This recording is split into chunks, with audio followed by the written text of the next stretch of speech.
کیا ہم فرض نماز، سنتوں یا نوافل کے سجدوں میں مسنون دعائیں مانگ سکتے ہیں؟ مسنون دعاؤں سے مراد یہ ہوتا ہے جو اللہ کے رسول کی سنت سے ثابت ہو۔ اللہ کے رسول صلی اللہ علیہ وسلم کی جو سنت سے ثابت ہیں، یعنی آپ کے طریقے سے ثابت ہیں، ہمیں فرض نماز کے رکوع اور سجدے میں وہی دعائیں کرنی چاہیے۔ شاید کہ ہم سمجھتے ہیں کہ تھوڑی دعائیں ہیں اس لیے کہتے ہوں گے۔ اللہ کے رسول صلی اللہ علیہ وسلم نے 7 دعائیں رکوع میں اور 7 دعائیں سجدے میں مانگی۔ اگر انسان وہ 7 دعائیں پڑھ لے جس میں اللہ تعالیٰ نے سب کچھ اپنے پیغمبر کو اس میں سکھا دیا، اس سے جامع دعا کون سی ہو سکتی ہے جو اللہ کے رسول نے کر دی؟ اسی فرائض کے اندر وہی دعائیں پڑھنی چاہیے جو رسول اللہ صلی اللہ علیہ وسلم نے پڑھی ہیں۔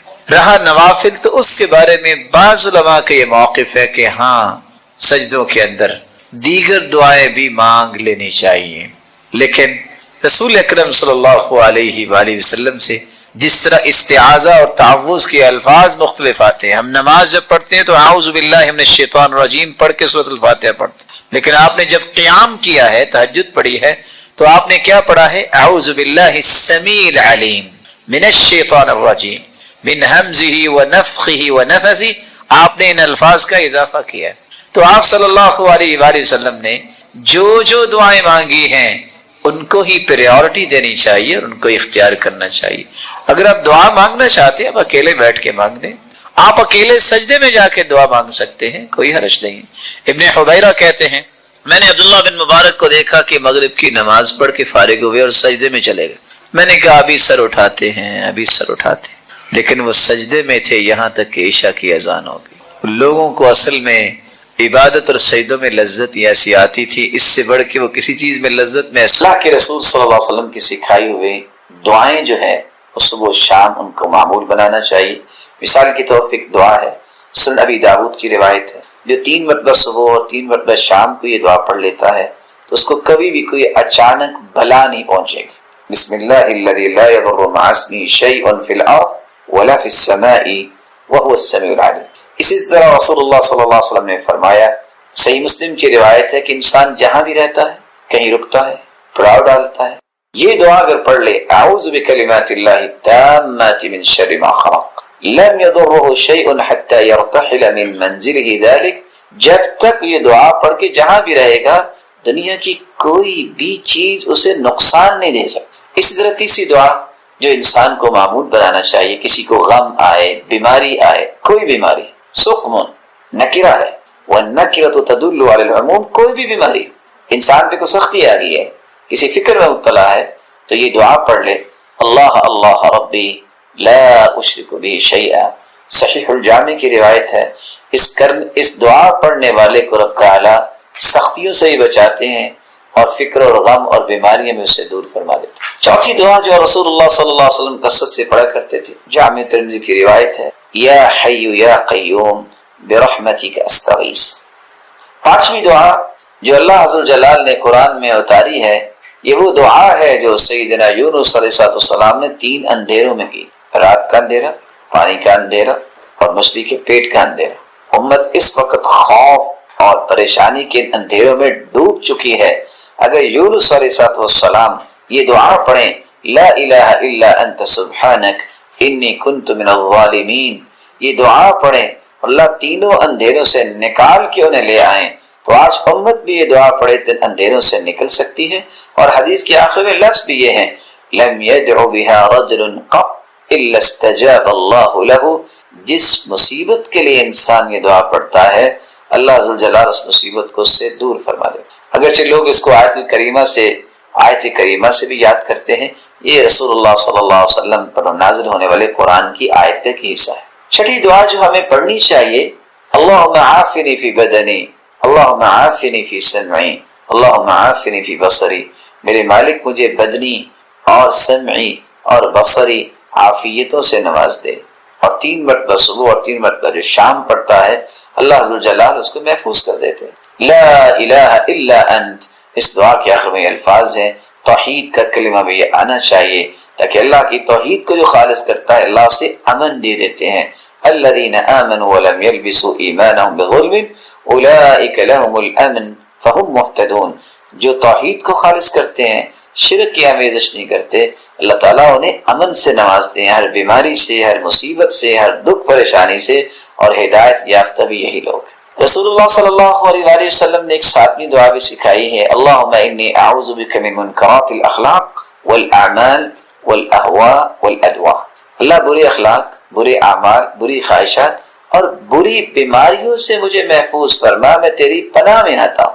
صحیح الجامع کی یہ روایت ہے، اس دعا کو بھی یاد کر کے معمول بنانا چاہیے۔ اور آٹھویں دعا، اللہم انی اعوذ بک من البرص والجنون والجذام ومن سیء الاسقام۔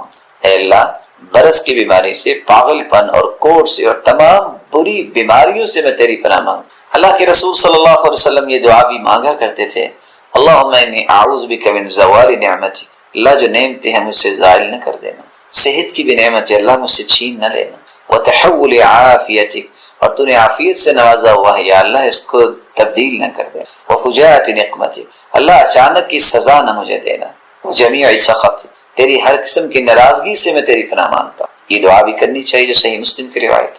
10ویں دعا رسول اللہ صلی اللہ علیہ وسلم نے امت کو سکھائی ہے کہ جو شخص کسی بھی غم یا مصیبت میں یہ دعا پڑھ لیتا ہے، اللہم انی عبدک وابن عبدک وابن امتک ناصیتی بیدک ماض فی حکمک عدل فی قضاؤک اسألک بکل اسم هو لک سمیت به نفسک او علمته احدا من خلقک او انزلته في كتابك او علمته احدا من خلقك او استأثرت به في علم الغيب عندك ان تجعل القرآن العظيم ربيع قلبي ونور صدري وجلاء حزني وذهاب همي۔ اللہ کے رسول کا فرمان ہے، یہ دعا جو پڑھ لیتا ہے اللہ اس کے غم کو خوشی میں تبدیل فرما دیتا۔ کس قدر یہ خوبصورت دعا ہے جس سے انسان کا غم خوشی میں تبدیل ہو جاتا ہے۔ آج امت کس قدر غم میں چلی گئی ہے، اور آپ صلی اللہ علیہ وآلہ وسلم نے فرمایا یہ دعا بھی یاد ہونی چاہیے، جب بھی کسی بیمار کو دیکھو تو یہ پڑھنا چاہیے، الحمدللہ الذی عافانی مما ابتلاک به وفضلنی علی کثیر ممن خلق تفضیلا۔ اللہ تیری ہی تعریف، تو نے مجھے عافیت میں رکھا ہے اس مصیبت سے جس میں اس نے تجھے مبتلا کیا ہے۔ اس کو دیکھ کے پڑھے جو انسان بیچارہ بیمار ہے، اللہ اس کو بھی صحت دے، اور اے اللہ تو نے مجھے کتنی فضیلت سے نوازا ہے۔ یہ دعا پڑھنے والا اللہ ذوالجلال کے ہاں اتنا محفوظ ہو جاتا ہے کہ رب تعالی اس کو اس بیماری سے محفوظ فرما دیتے ہیں جس بیماری والے کو دیکھ کے انسان یہ دعا پڑھتا ہے تو اللہ ذوالجلال اس کو اس بیماری سے محفوظ فرما دیتے ہیں۔ رسول اللہ صلی اللہ علیہ وسلم کا فرمان ہے، من تعار من اللیل فقال لا الہ الا اللہ وحدہ لا شریک لہ لہ الملک وله الحمد وهو على كل شيء قدير الحمد لله وسبحان الله ولا الہ الا اللہ واللہ اکبر۔ جو رات کی تاریکی میں بیدار ہو اور یہ کہہ دیتا ہے لا الہ الا اللہ وحدہ لا شریک لہ لہ الملک وله الحمد وهو على كل شيء قدير الحمد لله وسبحان الله ولا الہ الا اللہ واللہ اکبر، یہ کلمات کہہ دیتا ہے اور پھر یہ کہتا ہے اللہم اغفر لی، اے اللہ میرے گناہوں کو معاف فرما دے۔ او دعا، یہ دعا کرتا ہے جو وہ چاہتا ہے، استجیب لہ، اس کی دعا کو قبول کر لیا۔ اور دوسری روایت کے لفظ فإن توضأ قبل صلاته، اگر وہ وضو کر کے نماز پڑھتا ہے، جو بھی نماز پڑھتا ہے وہ اللہ کے ہاں قبول ہو جاتی ہے۔ سجدوں کے درمیان رسول اکرم صلی اللہ علیہ وسلم یہ دعا پڑھتے تھے اور آپ بھی اس دعا کو یاد کر چکے ہوں گے، اللہم اغفر لی، اے اللہ مجھے معاف کر دے، وارحمنی، مجھ پہ رحم فرما، وعافنی، مجھے عافیت سے نواز، واہدنی، اور ہدایت پہ ثابت قدمی عطا فرما، وارزقنی، مجھے رزق عطا فرما، واجبرنی، اور میری کمیوں کوتاہیوں کو دور فرما، وارفعنی، اور جہاں میرا مقام ہے مجھے اور اس سے اونچا کر دے۔ یہاں رک کے میں ایک گزارش کروں گا، جو بیچارے سر اٹھاتے ہیں سجدے سے پھر زمین پہ سر دے مارتے ہیں وہ یہ دعا پڑھتے ہیں، اتنی پیاری دعا، اتنی عظیم دعا، اور سوچتا ہی کون ہے کہ میں نماز کس کے لیے پڑھ رہا ہوں۔ سنت کے مطابق نماز پڑھنے والی ہی قبول ہوگی۔ اور رب غفر لی، رب غفر لی 2 مرتبہ بھی آپ پڑھ سکتے ہیں اور یہ دعا بھی پڑھ سکتے ہیں۔ کیا ہم فرض نماز، سنتوں یا نوافل کے سجدوں میں مسنون دعائیں مانگ سکتے ہیں؟ مسنون دعاؤں سے مراد یہ ہوتا ہے جو اللہ کے رسول کی سنت سے ثابت ہو۔ اللہ کے رسول صلی اللہ علیہ وسلم کی جو سنت سے ثابت ہیں، یعنی آپ کے طریقے سے ثابت ہیں، ہمیں فرض نماز کے رکوع اور سجدے میں وہی دعائیں کرنی۔ شاید کہ ہم سمجھتے ہیں کہ تھوڑی دعائیں ہیں اس لیے کہتے ہوں گے۔ اللہ کے رسول صلی اللہ علیہ وسلم نے 7 دعائیں رکوع میں اور 7 دعائیں سجدے میں مانگی۔ اگر انسان وہ 7 دعائیں پڑھ لے جس میں اللہ تعالیٰ نے سب کچھ اپنے پیغمبر کو اس میں سکھا دیا، اس سے جامع دعا کون سی ہو سکتی ہے جو اللہ کے رسول نے کر دی؟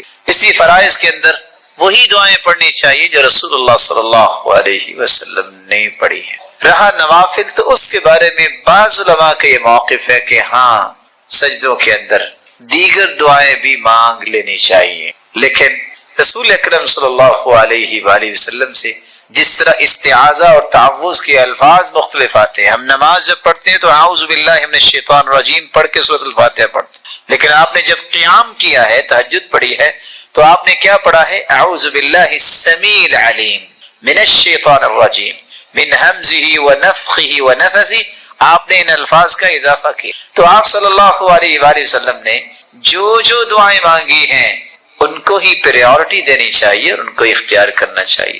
اگر آپ دعا مانگنا چاہتے ہیں آپ اکیلے بیٹھ کے مانگ لیں، آپ اکیلے سجدے میں جا کے دعا مانگ سکتے ہیں، کوئی حرج نہیں۔ ابن حبیرہ کہتے ہیں میں نے عبداللہ بن مبارک کو دیکھا کہ مغرب کی نماز پڑھ کے فارغ ہوئے اور سجدے میں چلے گئے۔ میں نے کہا ابھی سر اٹھاتے ہیں، لیکن وہ سجدے میں تھے یہاں تک کہ عشاء کی اذان ہو۔ لوگوں کو اصل میں عبادت اور سجدوں میں لذت ایسی آتی تھی، اس سے بڑھ کے وہ کسی چیز میں لذت محسوس نہیں کرتے۔ رسول اکرم صلی اللہ علیہ وسلم نے دعا کرنے کا طریقہ بھی سکھایا ہے، میں ذرا اختصار سے پیش کی دیتا ہوں۔ سب سے پہلا ادب یہ ہے، ویسے تو آپ چلتے پھرتے بھی دعا کر سکتے، دل میں بھی دعا کر سکتے، لیکن اگر آپ باقاعدہ دعا کرنا چاہتے ہیں باوضو ہو جائیے، باوضو ہو کے آپ قبلہ رخ ہو کے بیٹھ جائیے، اپنے ہاتھوں کو اٹھا لیجیے، ہاتھوں کو اٹھانے کے بعد اللہ عز و جلال کی کثرت سے تعریف کیجیے، اور اللہ عز و جلال کی کثرت سے تعریف کرنے کے ساتھ ساتھ اپنے گناہوں کا اعتراف کیجیے، اقرار کیجیے، اللہ میں مانتا ہوں مجھ سے غلطی ہو گئی، چاہتے نہ چاہتے۔ ان العبد اذا اعترف ثم تاب تاب اللہ علیہ، اللہ کے سامنے جو اعتراف کر لیتا ہے اللہ عز و جلال اسے معاف کر۔ پھر ان کلمات کو تلاش کرو جو کلمات اللہ کے رسول نے سکھائے ہیں، جن کو اسم اعظم کہتے ہیں۔ اسم اعظم کے ساتھ کی گئی دعا رد نہیں ہوتی۔ وہ کون سے کلمات ہیں اسم اعظم کے؟ اللہم انی اسألک بانی اشہدک انک لا الہ الا انت الاحد الصمد الذي لم يلد ولم يولد ولم يكن له كفوا احد، یہ بھی اسم اعظم۔ دوسرا اسم اعظم اللہم لا الہ الا انت المنان بدیع السماوات والارض یا ذا الجلال والاکرام، یہ بھی اسم اعظم، پہلی ابو داؤد کی روایت اور یہ جامع ترمذی کی۔ اور تیسرا اسم اعظم اللہم انی اسألک بان لک الحمد لا الہ الا انت وحدک لا شریک لک المنان بدیع السماوات والارض ذو الجلال والاکرام، یہ بھی اسم اعظم، سنن ابن ماجہ کی روایت۔ اور سب سے آسان اگر یاد نہیں ہو رہا وَإِلَٰهُكُمْ إِلَٰهٌ وَاحِدٌ لَا إِلَٰهَ إِلَّا هُوَ الرَّحْمَٰنُ الرَّحِيمُ، یہ بھی اسم اعظم۔ اگر آپ کو یہ بھی مشکل لگتا ہے الف لام میم اللہ لا الہ الا هو الحی القیوم، ان پانچوں اسم اعظم میں سے کوئی کلمات ضرور اختیار کریں۔ اس کے بعد پھر رسول اللہ صلی اللہ علیہ وسلم پہ درود بھیجیں، اور درود بھیجنے کے بعد سب سے پہلے اپنے لیے دعا کریں۔ دعا کرتے وقت ایک بات کو 3 مرتبہ ضرور کہیں۔ آپ صلی اللہ علیہ وسلم کا طریقہ تھا کان اذا دعا دعا ثلاثا واذا تکلم تکلم ثلاثا، جب بھی آپ دعا کرتے تو 3 مرتبہ دعا کرتے، اور دعا میں زور پیدا کریں، یہ نہ کہیں اللہ اگر تو چاہتا ہے تو دے دے، نہیں انہ لا مستکرہ، اللہ کے فیصلوں کو روکنے والا ہے۔ یہ کہو کہ اللہ مجھے دے، کثرت سے یہ بات کہیں، آپ اپنے رب سے مانگ رہے ہیں، اس کے فیصلوں کو کوئی روکنے والا نہیں ہے۔ مت کہیے کہ اللہ اگر آپ چاہتے ہیں تو دے دے، نہیں، اس یقین کے ساتھ دعا کیجئے یا اللہ مجھے یہ چاہیے اور میں نے لے کے ہی جانا ہے۔ بسم اللہ الرحمن الرحیم۔ رسول اکرم صلی اللہ علیہ وآلہ وسلم نے ویسے تو یہ فرما دیا ہے کہ دعا مومن کے لیے ہتھیار ہے، یہ بھی فرما دیا ہے کہ اللہ کے ہاں سب سے عزت والی چیز جو ہے وہ دعا ہے، اور سچی بات یہ ہے کہ دنیا سے اگر مانگے تو وہ ناراض ہوتی ہے، اللہ سے نہ مانگے تو وہ ناراض ہوتی ہے۔ قاعدہ دیکھیے، دنیا سے مانگے تو وہ ناراض ہو جاتی ہے، اللہ سے نہ مانگے تو ناراض ہو جاتا ہے۔ من لم يسأل اللہ یغضب علیہ۔ کچھ لوگ اس قدر مایوسی کا شکار ہوتے ہیں، ہماری تو دعا قبول ہی نہیں ہوتی۔ میں ان کی خدمت میں گزارش کروں گا، یہ غلط کہہ رہے ہیں، کیونکہ اللہ کے رسول کا فرمان ہے ما من مسلم يدعو بدعوى ليس فيها اثم ولا قطيعة رحم الا اعطاه الله بها احدى ثلاث، اما ان يعجل له دعوته واما ان يدخرها له في الاخرة واما ان يصرف عنه من السوء مثلها۔ ہو مسلمان، ہو حلال کھانے والا، جب بھی زبان سے کلمات نکالتا ہے تین چیزوں سے ایک چیز اسے فوراً مل جاتی ہے، یا تو فوراً قبول ہو جاتی ہے، یا اس پہ آنے والی مصیبتیں اور بلائیں ٹال دیتے اللہ، یا اس کے لیے جنت کا ایک ذخیرہ جو ہے پہاڑ بنا کے اللہ اس دعا کو نیکیوں میں شامل کر۔ اس لیے سیدنا عمر کہا کرتے تھے مجھے قبولیت کا کبھی پریشانی ہوئی نہیں، کیونکہ دعا اللہ تعالیٰ کرنے کی توفیق اس کو دیتے ہیں جس کی قبول کرنی ہوتی ہے۔ اس لیے سیدنا عمر کہا کرتے میں تو اس میں پریشان ہوتا ہوں کہ کہیں دعا کی توفیق نہ مجھ سے چھین لی جائے، جو دعا کرتا ہے اللہ اس کی قبول کر۔ لیکن ہم چونکہ بڑے کمزور لوگ ہیں، ہماری خواہش یہ ہوتی ہے نماز پڑھے نہ پڑھے، زبان سے ادھر دعا نکلے اور ادھر فٹ سے سامنے چیز آ جائے۔ یہ تو انبیاء علیہ السلام ہی ہیں جن کو اللہ نے عظمت دی ہوتی ہے، اور انبیاء میں سے بھی ابراہیم علیہ السلام نے دعا کی جو 800 سال بعد پوری ہوئی۔ اگر آپ نے 1 سال دعا کی ہے تو 799 سال تو باقی ہے ابھی۔ مایوسی میں چلے جانا یہ تو ویسے ہی اللہ عز و جلال کے ساتھ بدظنی ہے، کوئی اللہ سے بدگمان نہیں ہوا کرتے۔ اس کے ساتھ جو جڑ جاتا ہے وہ مالک کسی کو گرنے نہیں دیتا۔ دعا جاری رکھیں۔ سلسلہ صحیحہ کی روایت ہے 1498۔ دنیا کے اندر سب سے بہترین کلام 4 کلمات، میرے ساتھ دہرائیے گا، سبحان اللہ والحمد للہ ولا الہ الا اللہ واللہ اکبر۔ یہی وجہ ہے کہ صحیح بخاری کی روایت ہے یہ کلمات کوئی پڑھ لے رات اس کی آنکھ کھلے تو یہ کلمات پڑھ لے۔ اور ایک دوسری روایت میں ولا حول ولا قوت الا باللہ کے بھی الفاظ ہیں۔ یہ الفاظ پڑھنے کے بعد جو بھی دعا کریں گے اللہ ذو جلال وہ دعا رد نہیں۔ میں آپ سے بھی کہوں کہ ہر چیز میں اللہ کی حکمت۔ ہو سکتا ہے رات کو آپ اٹھیں لائٹ نہیں، مت پریشان ہو سکتا ہے کہ کسی کام کی غرض سے اٹھیں کہ میں نے تہجد پڑھنی، یا آپ کو یاد آ گیا کہ میں نے تو وضو نہیں کیا تھا اور نیند آ گئی، چلو وضو بنا کے دوبارہ سو۔ اٹھتے ہی آپ کی عادت بننی چاہیے، اور خود بخود لا شعوری تک یہ بات چلی جانی چاہیے، شعور سے کراس کر کے کہ میں نے یہ کرنا ہی ہے۔ جیسے کہ کچھ لوگوں کی عادت بنی ہوتی، چھینک آئے سوچے نہ سوچے کیا کہتے الحمدللہ، آپ اٹھے الحمدللہ الذی احیانا بعدما اماتنا والیہ النشور، الحمدللہ الذی رد علی روحی وعافانی فی جسدی واذن لی بذکری، سبحان اللہ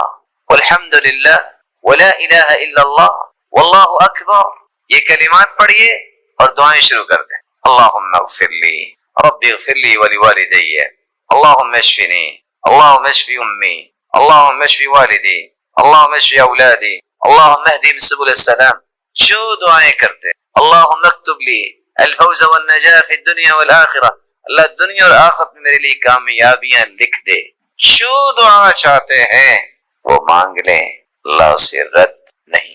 رسول اللہ صلی اللہ علیہ وآلہ وسلم نے یہاں تک فرمایا کہ یہ افضل ترین کلمات ہی نہیں ہیں کیونکہ اس میں اللہ جلال کی تعریف، بلکہ یہ بے مثال عمل ہے۔ صحیح مسلم کی روایت 6843۔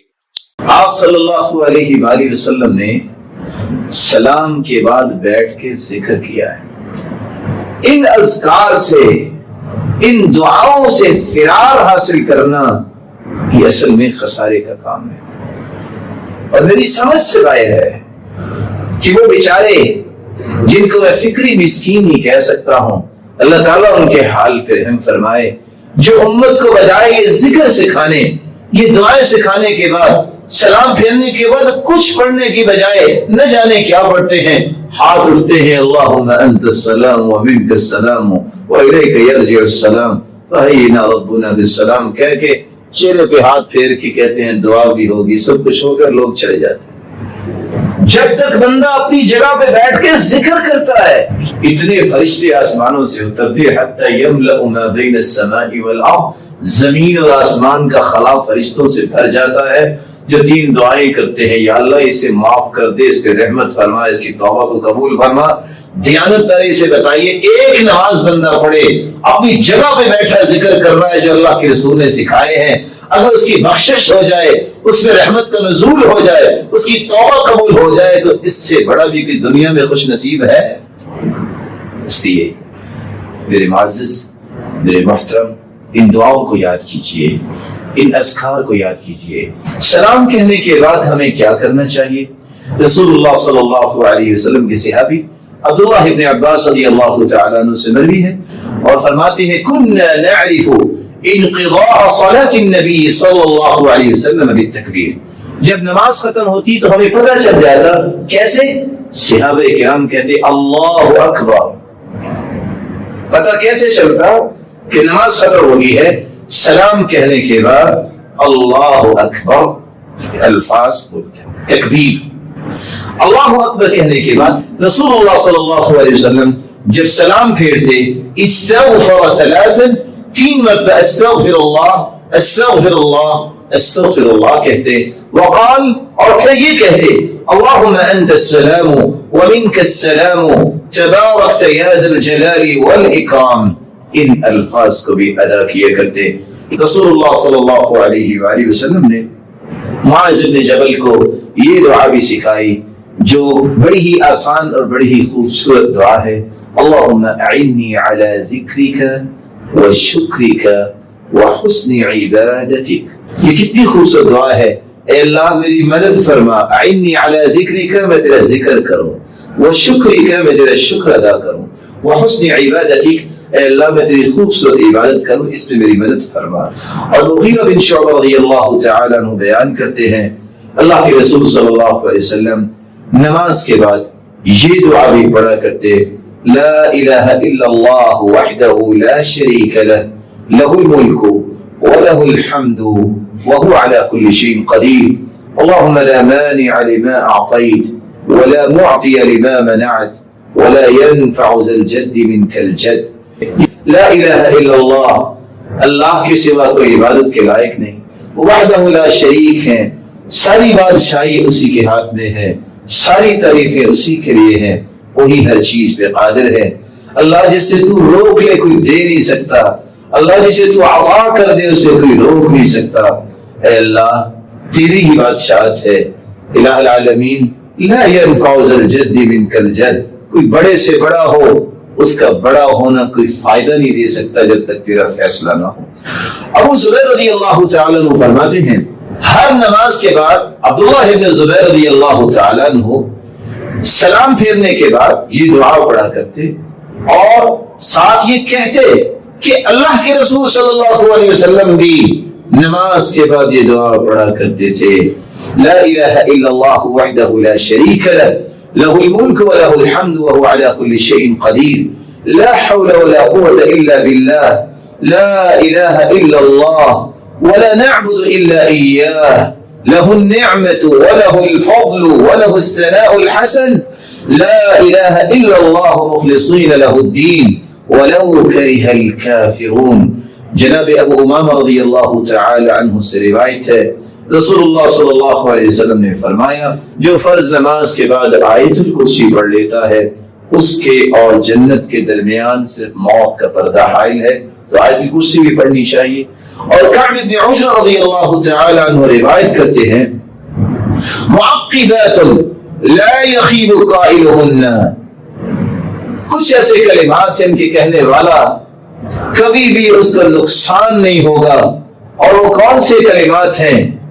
33 تسبیحہ، 33 مرتبہ سبحان اللہ، و 33 تحمیدہ، 33 مرتبہ الحمدللہ، و 34 تکبیرہ، 34 مرتبہ اللہ اکبر. یہ کلمات جو کہہ دیتا ہے کبھی بھی وہ نقصان نہیں اٹھائے گا. اور دوسری روایت کے الفاظ ہیں کہ اگر آپ 33 مرتبہ سبحان اللہ، 33 مرتبہ الحمدللہ، 33 مرتبہ اللہ اکبر کہیں، یہ ہو جائیں گے 99. اور 100 پورا کرتے وقت یہ کہیں لا الہ الا اللہ وحدہ لا شریک لہ لہ الملک ولہ الحمد وہو علی کل شیء قدیر. صحیح مسلم کی روایت ہے 1351. تو جتنے بھی انسان کے گناہ ہوں گے اللہ ذل جلال اس کو معاف فرما دیتے ہیں. آپ کبھی یہ کر سکتے ہیں اور کبھی یہ کر سکتے ہیں. اور تیسرا طریقہ بھی یہ ہے کہ آپ 10 مرتبہ سبحان اللہ، 10 مرتبہ الحمدللہ اور 10 مرتبہ اللہ اکبر بھی کہہ سکتے ہیں. براء ابن عازب رضی اللہ تعالی عنہ روایت کرتے ہیں ہم اللہ کے رسول کے پیچھے نماز پڑھ رہے تھے. ہمارا یہ ذہن ہوتا تھا کہ ہم دائیں طرف بیٹھے کہ آپ کا چہرہ انور دائیں طرف پہلے سلام پھیرے گی تو نظر آئے گا. آپ صلی اللہ علیہ وسلم ہماری طرف متوجہ ہوں گے. میں نے سنا آپ نماز سے فارغ ہوئے تو آپ یہ دعا بھی کر رہے تھے رب قنی عذابک یوم تبعث او تجمع عبادک. رب قنی عذابک، اے اللہ تو مجھے اپنے عذاب سے بچا. کب؟ یوم تبعث عبادک او تجمع عبادک، جب تو پوری کائنات کو اپنے پاس جمع کرے گا. یہ وہ دعائیں ہیں جو رسول اللہ صلی اللہ علیہ وسلم سلام کے بعد مانگا کرتے